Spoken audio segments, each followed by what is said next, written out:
pelajaran fisika itu loh, Pak. Fisika Bu Naura ini. Iya, Pak. Kalau boleh tahu sukanya Mbak Lia ketika di rumah kalau nggak sekolah ngapain aja? Saya selain sekolah saya ikut itu loh Pak, part-time kerja di STeh juga STeh. Gimana itu? Itu loh Pak, di Ducati, di depannya Koramil Bandung tuh loh Pak, depannya pas. Bagus itu Mbak. Kalau bisa nanti kapan-kapan saya mampir dulu. Iya Pak, Pak. Saya harus diskon deh Pak kalau ke situ. Yakin nggak? Iya Pak. Nah itu kan yang punya kan kasih saya. Oh iya.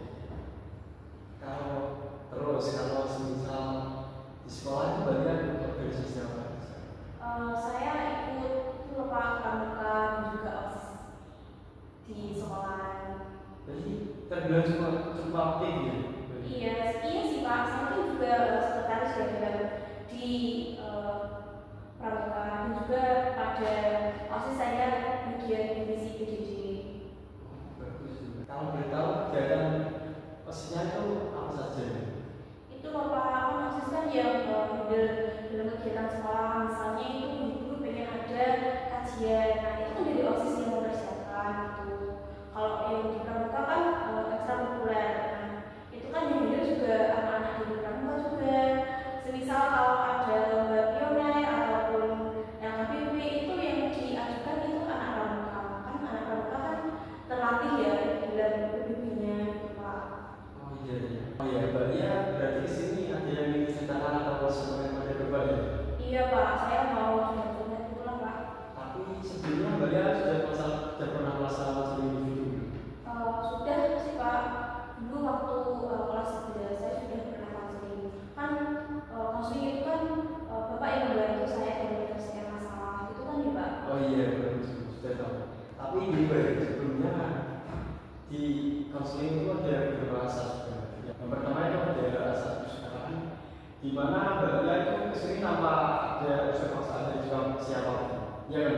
Iya, saya suka rela suka datang ke sini. Yang kedua itu ada asas keterbukaan, di mana Mbak Lia itu harus menceritakan segala macam masalah yang Mbak Lia hadapi tanpa ada tutup-tutupi untuk berjalannya ketulangannya berjalan seperti konseling modern. Yang ketiga itu ada asas kerahasiaan, di mana Mbak Lia menceritakan apapun permasalahan yang Mbak Lia alami, dan di samping itu hanya Bapak dan Mbak Lia yang mengetahui masalah tersebut. Berarti aman ya Pak ya kalau saya cerita ke Bapak. Aman banget ya. Gak Jadi bakal yang tahu gak bakal bocor kemanapun ya Pak ya. ya, berarti yang tahu cuma Mbak Lia sama saya. Iya, boleh Pak.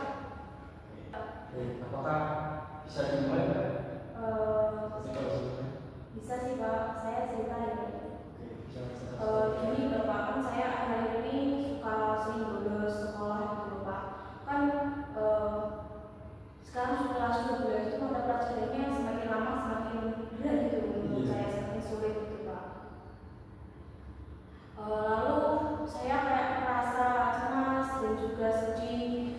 Gimana kalau saya terus-terusan belajar, terus-terusan bolos, saya jadi gak bisa ikut tes seleksi di universitas yang saya inginkan gitu Pak. Oh, kalau gitu apa sih Mbak yang membuat Mbak itu ingin bolos? Itu Pak, kan kelas 12 mata pelajarannya banyak, tugasnya banyak, belum lagi praktek dan juga belum lagi proyek-proyek yang lainnya. Jadi saya merasa pusing banget. Jadi saya bolos aja deh, saya pusing banget di rumah. Bekerja di sekolah juga ada kegiatan dan juga pelajarannya yang sangat tinggi sekali Pak. Kalau boleh tahu sih Mbak, kalau kegiatan Mbak Lia waktu bolos itu bolosnya biasanya di mana?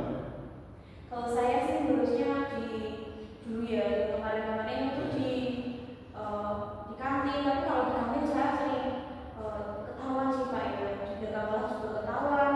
Jadi saya lurusnya sekarang ke WC, ke tempat kami kan di situ kan ada cermin ya Pak ya, sekarang disediakan cermin untuk cewek-cewek dan juga ada kamarnya juga. Jadi saya isinya ke toilet, tapi saya nggak berdiri. Terus ketika bolos itu maksudnya ngapain Mbak? Padahal itu kan masa cuma bercermin terus ada bendung itu apa kayak sendiri itu? Saya main TikTok Pak, saya suka main TikTok dan juga live gitu. Kan saya pusing banget ya Pak ya untuk kelas 12 benar-benar tugasnya praktek-praktek, saya pusing mendengarkan guru menjelaskan di kelas itu. Saya jadi bingung banget, tugasnya kok banyak banget, dia semakin nambah kelas itu Pak. Kelas 12 kan waktunya pikir tadi saya malah bolos. Jadi Mbak Tia itu suka membolos itu karena jenuh terhadap tugas-tugas kelas 12 yang semakin sulit gitu ya? Iya Pak, saya pusing banget, jadi saya bolos ya. Jadi sekarang gimana? Apakah Mbak Lia sudah mengerti yang dampak yang Mbak Lia alami seperti dampak bolos itu? Saya sih pernah memikirkannya ya Pak ya. Kalau saya bolos kan saya pengen masuk universitas ini yang saya di Surabaya gitu ya Pak ya. Kalau saya sering bolos, saya nggak akan bisa ikut tes deh Pak. Kan tugas-tugas saya nggak bakal ngerjain kalau saya bolos. Nah sekarang apa sih cara kamu agar kamu mengatasi dampak-dampak tersebut itu tidak terjadi? Saya sih akan belajar ya Pak ya, belajar dan tidak akan membolos. Saya kan sudah tahu kalau saya membolos saya tidak bisa ikut tes di universitas yang saya inginkan. Apa saya mencoba mengikuti secara teratur ya mata pelajaran dan juga praktek-prakteknya. Kalau misal saya kesulitan saya bisa minta tolong kepada teman saya gitu Pak. Nah bagus tuh Mbak. Semisal Mbak Lia orang ngerti atau orang paham bisa bertanya kepada teman Lia setelahnya Mbak. Oh ya berarti saya tanya kepada teman saya ya Pak ya. Dan juga mungkin saya akan membuat itu loh Pak kayak judul-judul yang lagi tren itu loh Pak, judul pelajaran apa namanya itu itu loh Pak. Semisal saya pulang sekolah itu ada jadwalnya, saya pulang sekolah itu makan, habis itu sholat, habis itu istirahat dan juga belajar itu bisa nggak ya Pak? Oh kayak mau manajemen waktu itu gitu? Iya. Gimana kalau kita buat bersama-sama? Boleh sih Pak. Oke baik, ini ada kertas. Nanti kita buat bersama. Nanti kita buat apa itu yang tadi Mbak Lia mau? Itu bisa juga Pak. Manajemen waktu. Bisa terus ya? Iya Pak. Saya tulis di sini ya Pak ya. Sini. Ini ya. Saya kasih itu.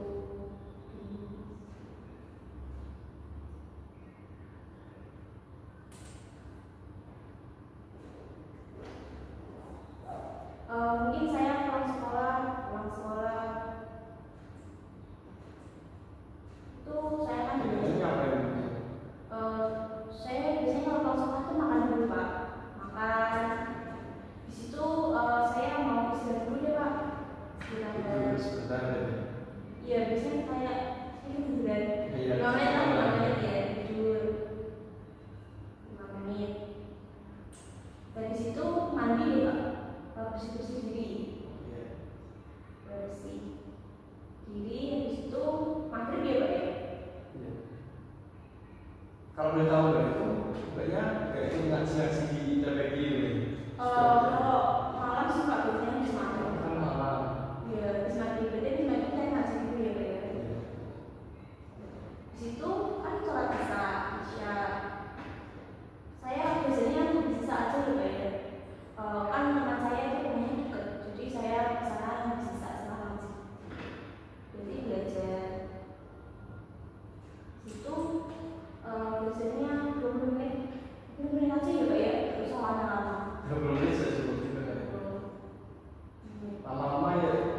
Iya, pusing Pak, saya pusing banget gitu. Belajar dari situ apa ya? Main HP. Main HP ya betul, saya kayak main HP dan main HP. Tapi kalau main HP kayak Harus berhasil loh Mbak. 15 menit aja nih Pak, nanti kemarin saya main HP di situ langsung tidur Pak.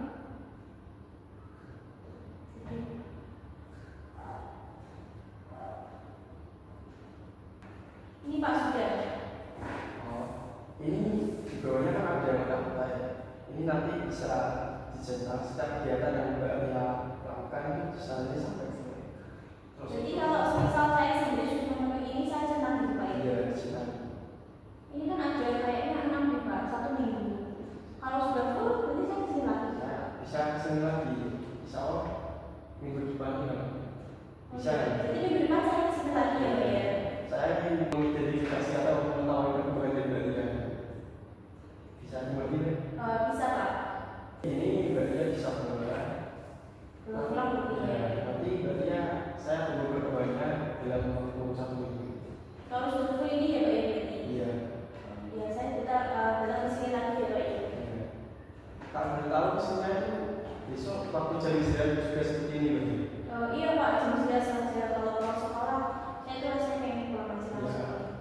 Ya siang juga kalau Pak. Iya Pak. Iya. Sekarang apa sih yang dirasakan setelah mengikuti sesi konseling ini? Saya sih ngerasa plong banget ya Pak ya. Kan saya kalau cerita ke temen itu kayak yang bilang sendiri, tapi ya udah gitu aja. Kalau saya cerita ke Bapak itu kayak ada yang dukung untuk perbaikan perilaku saya yang selama ini kurang benar ya Pak ya. Pak. Ya baik, terima kasih Mbak Lila karena sudah menyempatkan waktunya untuk mengikuti sesi konseling pada hari ini. Soalnya ini gimana ya? Jarang sekali loh Mbak ada yang ingin bercerita atau langsung kepada Bapak. Iya sih Pak, kayaknya ada beberapa yang belum tahu kalau konseling itu nggak semenyeramkan itu loh. Mereka ya nggak semenyeramkan yang mereka pikir. Iya, pastinya juga begitu sih. Jadi ini ada sedikit ribut karena Mbak Lia sudah sentiasa atau sukarela mengikuti konseling pada. Oh iya, terima kasih ya ini ya Pak ya. Ini akan saya ingat-ingat bahasanya saya pernah seperti itu di Pak. Jadi ini kayaknya waktunya sudah 35 menit. Jadi sudah waktunya jam pelajaran, Mbak bisa kembali ke kelas. Iya Pak, saya sudah betul-betul Mas Ari bukan juga. Oh sudah juga ya?